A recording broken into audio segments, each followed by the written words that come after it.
Hi class, we are back in the exercises for weather and climate for chapter 3, talking about temperature and climographs.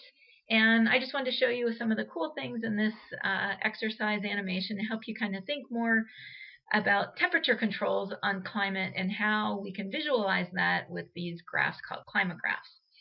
So we have our world map here, and again, if you roll your mouse over a city, you'll get the climograph for it. If you click on it, that city will stick. So let's think about climate controls and what can explain some of these patterns that we see. So first we'll start with latitude.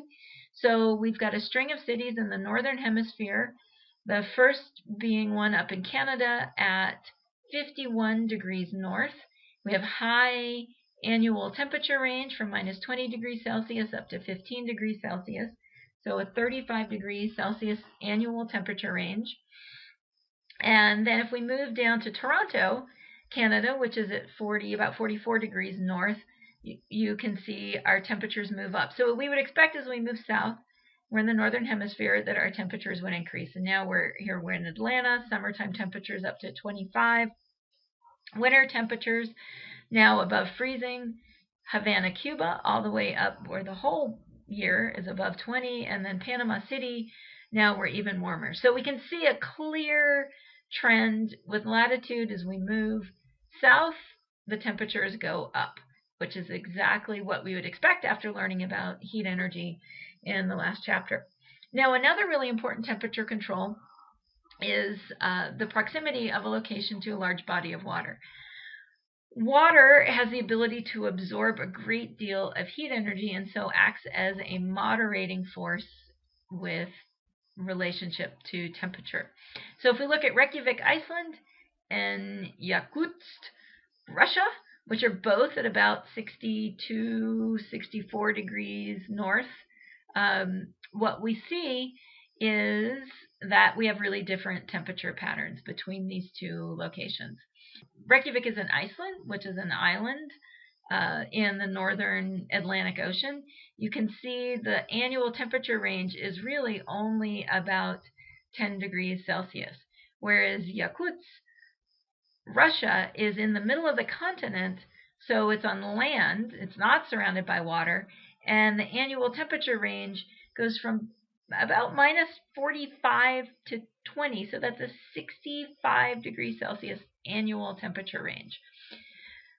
So why is that?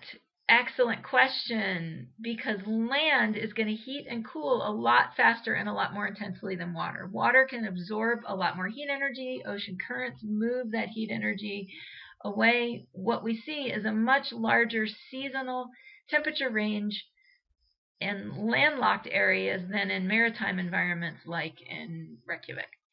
Okay, let's move on to our next example, which is we're going to move inland from Dublin, Ireland, now to Amsterdam. And as we move inland, we're going to see this temperature range increase. So now we're in Warsaw, Poland, in Minsk, and then in Samara.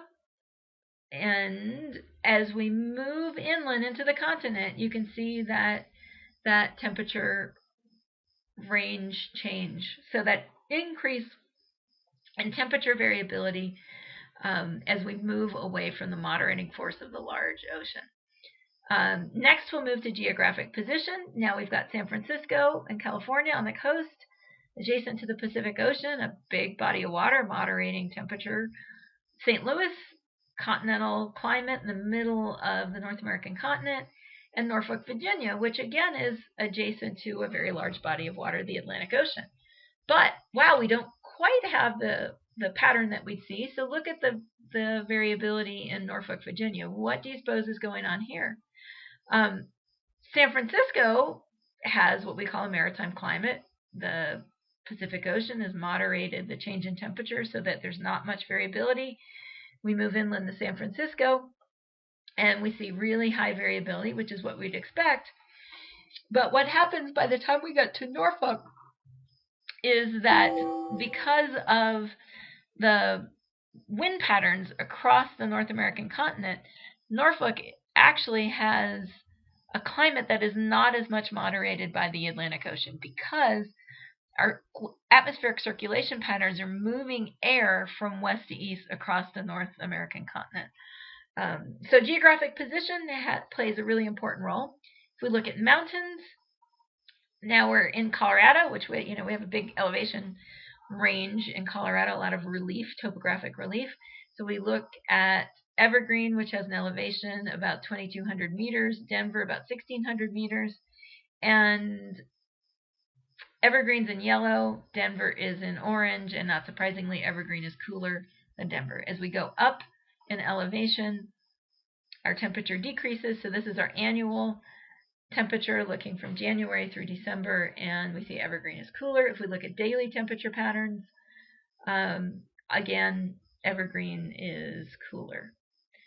So I hope that helps understand some of these temperature controls. Please let me know if you have any questions.